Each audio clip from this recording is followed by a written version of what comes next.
La lumière fluorescente illuminait les étagères alors qu'elle marchait silencieusement dans les allées. Pour tout le monde, elle n'était qu'un visage de plus dans le magasin. Mais pour elle, ce moment était bien plus qu'un simple passage, une opportunité d'observer le fonctionnement interne de son empire. Ce qui avait commencé comme une visite de routine s'est rapidement transformé en cauchemar, contre lequel ni la richesse ni le pouvoir ne pouvaient la protéger. Lorsqu'on est noir, même un badge de propriétaire ne suffit pas à dissiper les soupçons. Un mardi nuageux, Angela Williams franchit les portes automatiques de l'épicerie qu'elle possédait. L'odeur de produits frais et de pâtisserie l'accueillit, mais Angela avait l'esprit ailleurs. Elle avançait en silence, observant le fonctionnement du magasin. Vêtue d'un simple blazer gris, d'un pantalon et de chaussures plates, Angela ressemblait davantage à une cliente occupée qu'à la PDG de toute une chaîne d'épicerie. Avant de continuer, nous aimerions connaître votre avis. Écrivez-nous en commentaire, quel est votre prénom et de quelle ville nous regardez-vous? Votre soutien est très important pour nous. Nous vous serions très reconnaissants si vous aimez cette vidéo et vous abonnez à notre chaîne. Merci de faire partie de ce projet important avec nous. La décision de venir à l'improviste était réfléchie. Elle voulait voir comment le personnel traitait les clients lorsqu'ils pensaient que personne d'important ne les regardait. Mais alors qu'Angela se déplaçait dans les allées, elle ne pouvait ignorer le poids des regards qui la suivaient. Les employés la dévisageaient, puis chuchotaient entre eux. Un employé qui rangeait des produits baissa complètement les yeux lorsqu'elle passa, tandis que le regard de la caissière s'attarda une seconde de trop. Ce n'était ni de l'admiration ni de la reconnaissance, c'était de la suspicion. Angela l'avait déjà vécu et avait appris à l'ignorer. Du moins, c'est ce qu'elle croyait. S'arrêtant au rayon fruits et légumes, elle inspecta la fraîcheur des produits. Deux employés échangèrent des regards furtifs avant de s'éloigner précipitamment. Curieux, pensa Angela, mais elle continua son chemin. Elle n'était pas là pour confronter des perceptions, elle était là pour s'assurer que son entreprise respectait ses valeurs. Pourtant, en tournant au coin de l'allée des vins, les regards devinrent plus lourds, presque étouffants. Ce n'était plus de la simple curiosité, c'était quelque chose de bien plus ciblé, et Angela le ressentit jusque dans ses os. Les pas d'Angela résonnaient doucement dans l'allée silencieuse des vins. Ses yeux parcouraient les bouteilles soigneusement alignées, une sélection de rouges, de blancs et de millésimes rares qu'elle s'était efforcée d'inclure dans ses magasins. Enfin, son regard s'arrêta sur une bouteille de Bordeaux 1975, un trésor rare et précieux. Elle tendit la main et souleva délicatement la bouteille pour l'admirer. C'est à ce moment précis que tout bascula. « Madame, posez immédiatement cette bouteille », aboya une voix tranchante derrière elle. Surprise, Angela se retourna pour voir deux agents de sécurité s'approcher rapidement, leurs expressions dures et accusatrices. Elle fronça les sourcils, confuse. « Pardon » demanda-t-elle, toujours en tenant la bouteille. « On vous observe depuis un moment » dit l'un d'eux, sa main posée sur le talkie-walkie à sa ceinture. « Vous devez nous suivre. » Angela sentit un mélange d'incrédulité et de colère monter en elle. « M'observer ? Pourquoi » demanda-t-elle, sa voix calme mais teintée de frustration. Les agents ignorèrent sa question. L'un d'eux s'avança et arracha la bouteille de ses mains, tandis que l'autre lui saisit le bras. « On ne tolère pas le vol ici » dit le premier agent d'un ton condescendant. Le souffle d'Angela se coupa. « Du vol ? Vous êtes sérieux ? Je suis la propriétaire de ce magasin. » Les agents échangèrent des regards amusés. « Oui, et moi je suis le PDG d'Apple » ricana l'un d'eux.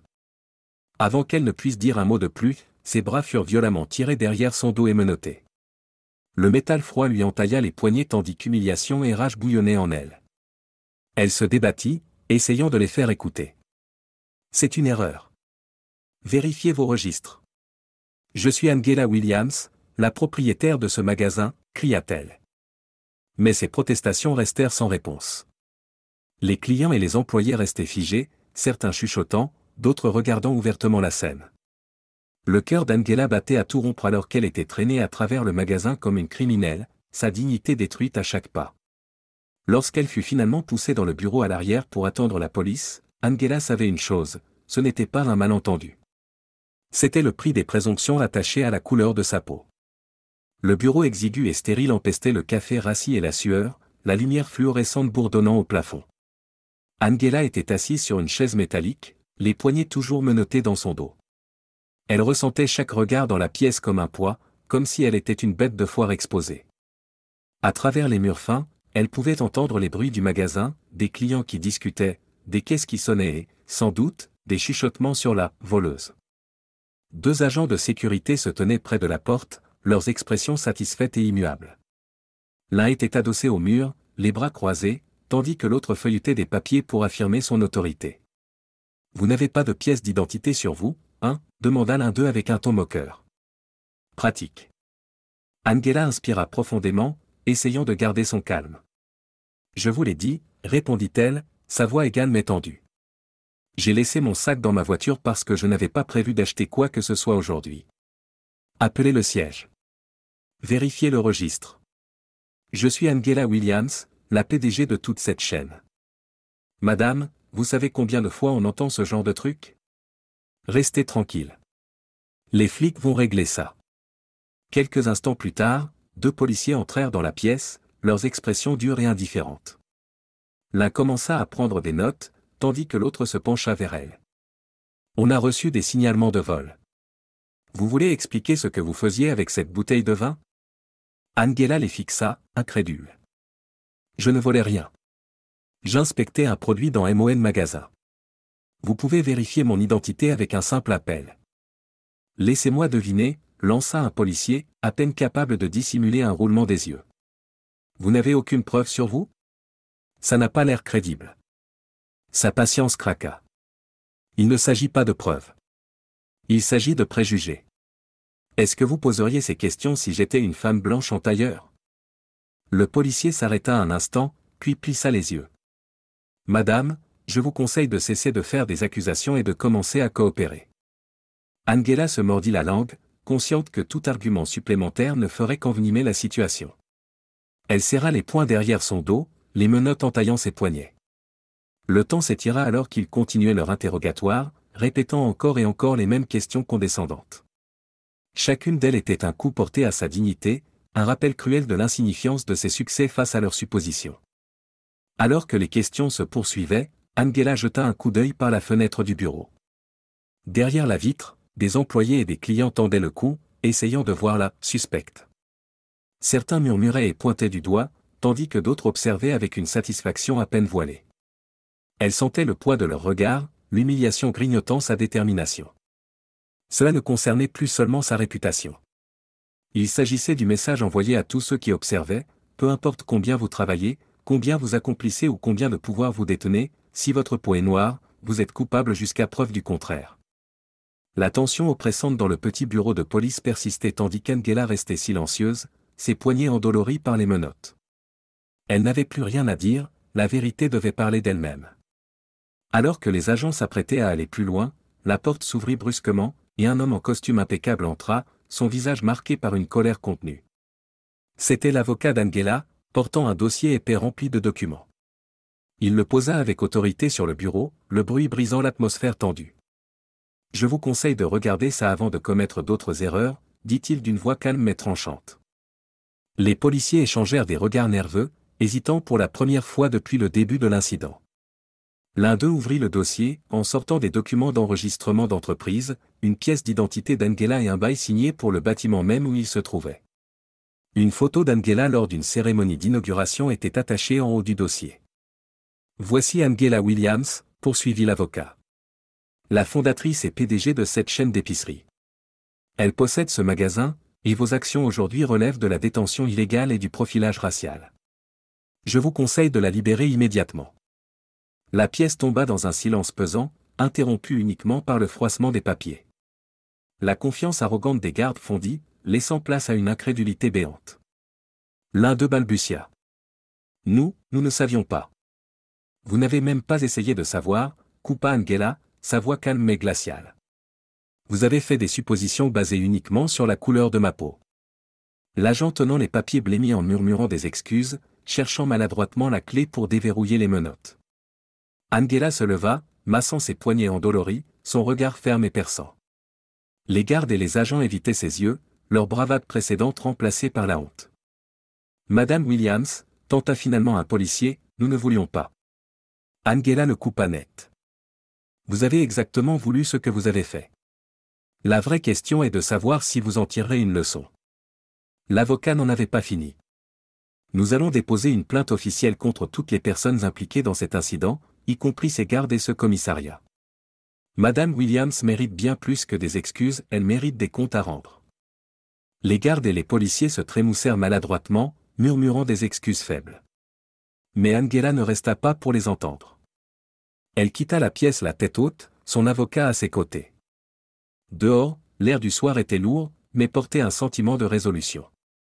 L'esprit d'Angela tourbillonnait de sentiments mêlés, le soulagement d'avoir prouvé son innocence, la colère face à l'injustice subie, et une détermination renouvelée à transformer cette humiliation en cri de ralliement pour le changement.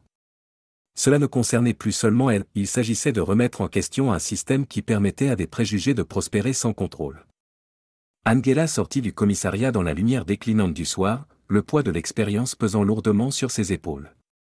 Les reporters s'étaient déjà rassemblés à l'extérieur, les flashs des caméras crépitant tandis que des questions fusaient dans sa direction.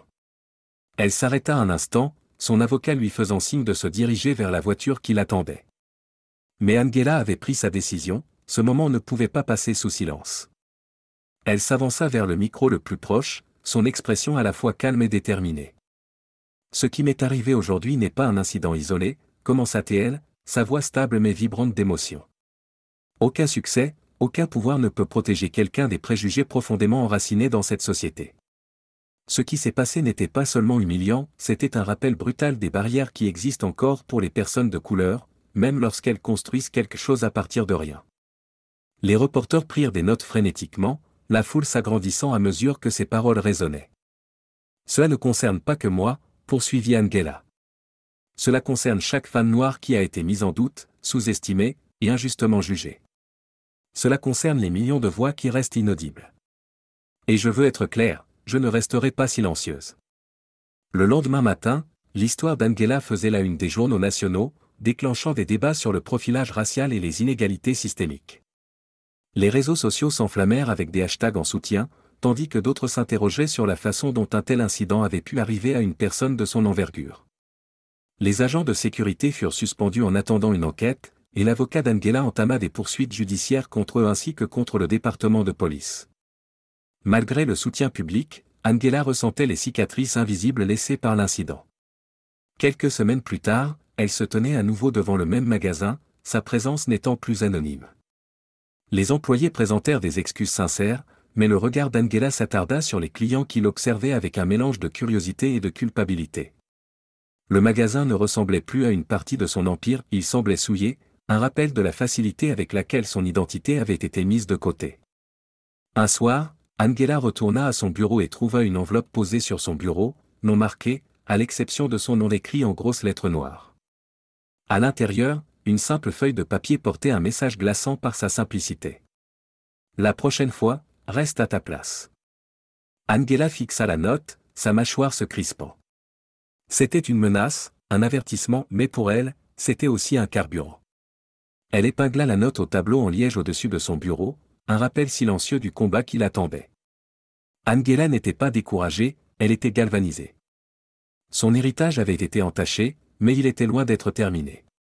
Angela jura de transformer ce moment d'injustice en catalyseur de changement, non seulement pour elle-même, mais pour tous ceux qui faisaient face aux mêmes murs invisibles. Elle ne se battait pas seulement pour sa dignité, elle se battait pour un avenir où personne n'aurait à prouver sa valeur face aux préjugés. Sa détermination renforcée, Angela s'appuya contre le dossier de sa chaise, les mots inscrits sur la note contrastant avec le feu dans son cœur. « Vous vouliez que je connaisse ma place, pensa-t-elle. Je la connais, et elle est au sommet. » N'oubliez pas de vous abonner à notre chaîne et de liker cette vidéo pour nous soutenir.